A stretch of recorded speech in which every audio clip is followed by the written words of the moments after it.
ছয় ধরনের ব্যক্তি আছে এমন যাদেরকে আল্লাহ তাআলা রমজান মাসের মতো একটা পবিত্র মাসেও ক্ষমা করেন। নাউজুবিল্লাহ বলবেন না আপনারা সবাই?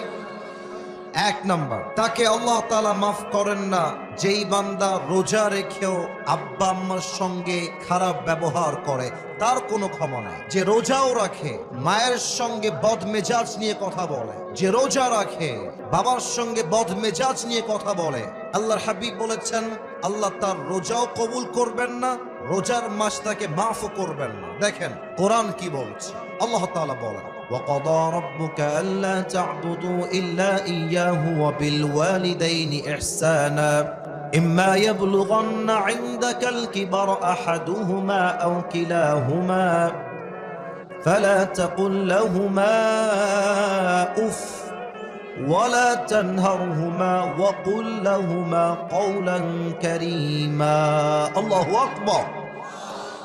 Your Lord has decreed in this ayah, or you have believed, you will worship no one except Him. Allah Ta'ala বলছেন তোমার সেজদা কোনো মাজারের সামনে নয়, কোনো বাবার সামনে নয়, কোনো পীরের সামনে নয়, তোমার সেজদা হবে এক সত্তার জন্য। বলেন সবাই তিনি কে? First message in this ayah. Second message টা হচ্ছে ওয়াবিল ওয়ালিদাইনি ইহসানা. You have to be good to your parents. If one or both of them reached old age with you, do not repel them. আল্লাহ বলছে বান্দা আব্বা আম্মার সঙ্গে সদ্ব্যবহার করো। বাবা এবং মা উভয়ের মাঝে কেউ যদি বৃদ্ধ হয়ে যায় বা বৃদ্ধা হয়ে যায় বা উভয়ে যদি বৃদ্ধা হয়ে যায়, do not repel them. বেয়াদবি করো না, বিরক্ত হয়ে একটা উফ শব্দ উচ্চারণ করো না। وَقُلْ لَهُمَا قَوْلًا كَرِيمًا. Speak to them with a noble words. বিনয়ের ডানা বিছিয়ে নরম ভাষায় কথা বলো, বিনয়ের সাথে কথা বলো। Be humble to your parents. ভালো করে কথা বলো। তোমার রোজা এবং তোমার ইবাদত কবুল করবে একজন। আওয়াজ দিয়ে বলেন সবাই তিনি কে? না, এটা দিনাজপুরের সাউন্ড হয় নাই। আরে দিনাজপুরের সন্তান তো আওয়াজ দেয় কাপুরুষের মতো নয়, বীর পুরুষের মতো এর আওয়াজ দিয়ে কথা বলে। বলেন সবাই তিনি কে? অতএব অনেক যুবক আজকের মাহফিলে এসেছো, অনেক যুবক বাপ মাকে মাইনাস করে ফেলো জাস্ট একটা গার্লফ্রেন্ডের পাল্লায় পড়ে। গার্লফ্রেন্ড যাবে আসবে, মাথায় রাখবা গার্লফ্রেন্ড তোমার আপন নয়। তোমার বউ তোমার খুব বেশি একটা আপন মাঝে মাঝে নয়, বরং তোমার সবচেয়ে কাছের আপন মানুষও তোমার মা এবং তোমার বাবা। ঠিক কিনা বলো? বিপদে পড়লে বোঝা যায়, বিপদে পড়লে বোঝা যায় বাপ মায়ের মতো আপন দুনিয়াতে আর সেকেন্ড কেউ হতে পারে না। ঠিক কিনা বলে? অতএব আমি মনে করি আমার যেই মা আমাকে 10 মাস 10 দিন গর্ভে ধারণ করেছেন, আমাকে পালন করেছেন, এমন মায়ের সঙ্গে যেই সন্তান খারাপ ব্যবহার করবে সেই সন্তান কখনো সুসন্তান হতে পারে না, সে কুলাঙ্গার সন্তান হতে পারে। ঠিক কিনা বলে? যে মায়া মায়ে গর্ভে ধরে মায়ার জালে বন্দি রেখে করেছে পালন, হে প্রভু তুমিও তারে তোমার আরশ ছায়া নিরে করিও লালন, মাকে করিও লালন। পড়েন সবাই আমিন। তাহলে এক number, don't misbehave with your parents. যারা যারা আব্বা আম্মার সঙ্গে খারাপ ব্যবহার করেছো, এদিকে তাকাও সবাই, এদিকে তাকাও, দাঁড়িয়ে থাকা না, এদিকে তাকাও। আজকে আব্বা আম্মার কাছে গিয়ে সবাই মাফ চেয়ে নেবেন, আমিও মাফ চেয়ে নেব যে মা অনেক অন্যায় হয়ে গেছে, ভুল বুঝে তোমাকে অন্যায় করে ফেলেছি, বাজে কথা বলে ফেলেছি, সামনে রমজান আসছে, মা ও আব্বা তুমি আমারে মাফ করে দাও। বলেন সবাই আমিন। এক নাম্বার, আব্বা আম্মার সাথে খারাপ ব্যবহার করা যাবে না। 2 নাম্বার, যে ব্যক্তির রোজা আল্লাহ তাআলা কবুল করেন না এবং তাকে আল্লাহ তাআলা মাফ করেন না, সে হচ্ছে মুদমিনু খামরিন, যে নেশাখোর, যে মদ খায়। আমি যদি স্টেজ থেকে এখন নেমে যাই, কয়েকজনের পকেটে আমি হাত দেই, অনেকের পকেট থেকে এখন একটা বিড়ির প্যাকেট বের হবে, এখনই বের হবে। আবার মাহফিল শেষ করে যাওয়ার সময় এপার দিয়ে যাবে, বিড়ি টানতে টানতে বাসায় যাবে। হাদিস শোনেন, ইদা শারিবাল খাম ফাজলিদুহু, আল্লাহর হাবিব বলেছেন যদি কেউ মদ পান করে ফ্লগ হিম, তাকে ব্যাট দিয়ে আঘাত করো। If he becomes intoxicated again ফাজলিদুহু, ফ্লগ হিম again। আল্লাহর হাবিব বলেছেন যদি আবার সে মদ পান করে আবার ব্যত্রাঘাত করো, যদি আবার করে আবার ব্যত্রাঘাত করো, যদি সে 4 বার এসে আবার মদ পান করে ফাদরিবু উনকাহু বিহাইড হিম। আল্লাহর হাবিব বলেছেন যে 4 বার মদ পান করবে তাকে এক কোপ দিয়ে তার কল্লা আলাদা করে দাও। আল্লাহু আকবার, কি কড়া বিধান, শাস্তি। অতএব রমজান মাসে আমরা তওবা করছি, বিড়ি, সিগারেট, মদ এবং নেশাগ্রস্ত কোনো জিনিস আমরা মুখে নিব না। রাজি আছেন তো সবাই ইনশাআল্লাহ? একটু হাত তুলে বলেন সবাই ইনশাআল্লাহ। 3 নাম্বার রোগটা বলবো, এটা বড্ড মারাত্মক রোগ। এই রোগের জন্য আমাদের দেশটা ধ্বংস হচ্ছে। এই রোগটা হলো হিংসার রোগ। ভাই তার ভাইকে সহ্য করতে পারে না। আমি ভাইয়ের কথা কি বলবো, বাংলাদেশে এক হুজুর আর এক হুজুরকে সহ্য করতে পারে না, ঠিক কিনা বলে? সারাদিন গীবত, বদনাম সোশ্যাল মিডিয়ায় ঢুকলেই এক হুজুর আর এক হুজুরকে দেখতে পারে না। আসুন আমরা জেনে নেই হাদিস কি বলছে। আল্লাহর হাবিব বলেছেন আল হাসাদ তাকুলুল হাসানাত কামা তাকুলুন নার আল হাতাব।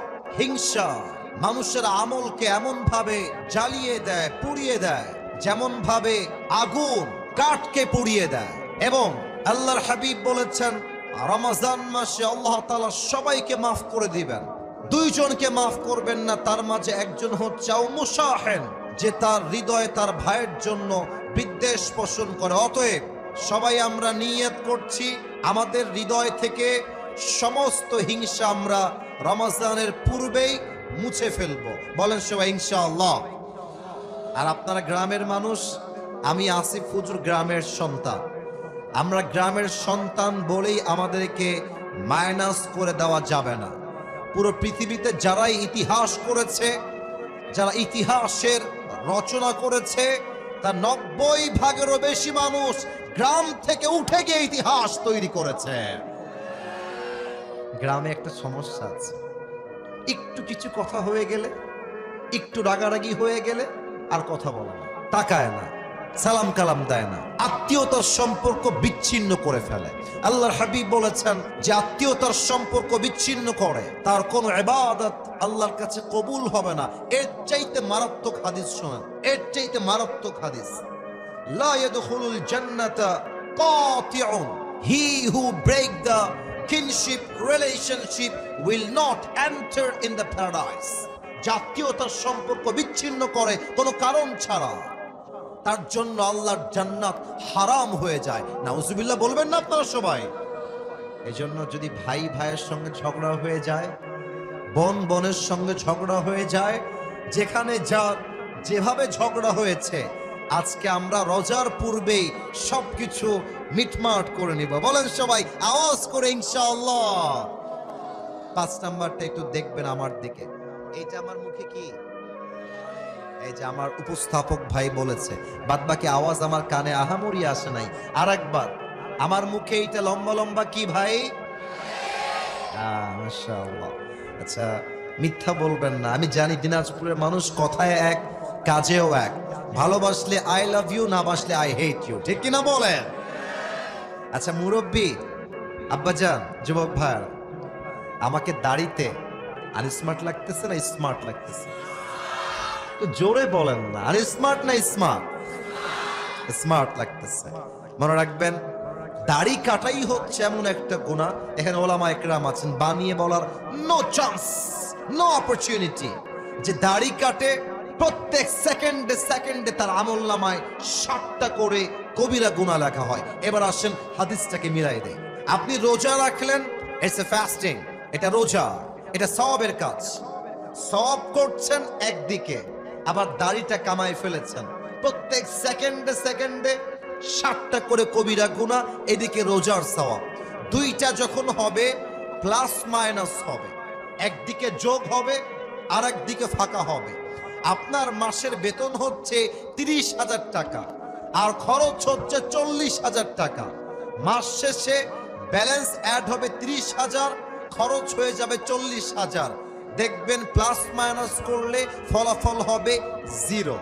আপনি রোজাও রাখবেন আবার দাড়িও ক্লিন শেভ করবেন, আপনার ওই রোজার 2 পয়সা দাম আল্লাহর কাছে নাই। ঠিক কিনা বলেন? বলেন তো, আমার নবীর মুখে লম্বা লম্বা চাপ দাড়ি ছিল কি ছিল না? আমার নবীর মতো সুন্দর অসাধারণ এই তল্লাটে সেকেন্ড কেউ আর কেউ কি হতে পারে? চাঁদের চেয়ে সুন্দর তুমি, নবী আমার কমলি হিওয়ালা, দো জাহানের বাদশা তুমি, প্যারা নবী সাল্লে আলা। দো জাহানের বাদশা তুমি, প্যারা নবী সাল্লে আলা। চাঁদের চেয়ে সুন্দর তুমি, নবী আমার কমলি হিওয়ালা। সুবহানাল্লাহ পড়ো সবাই।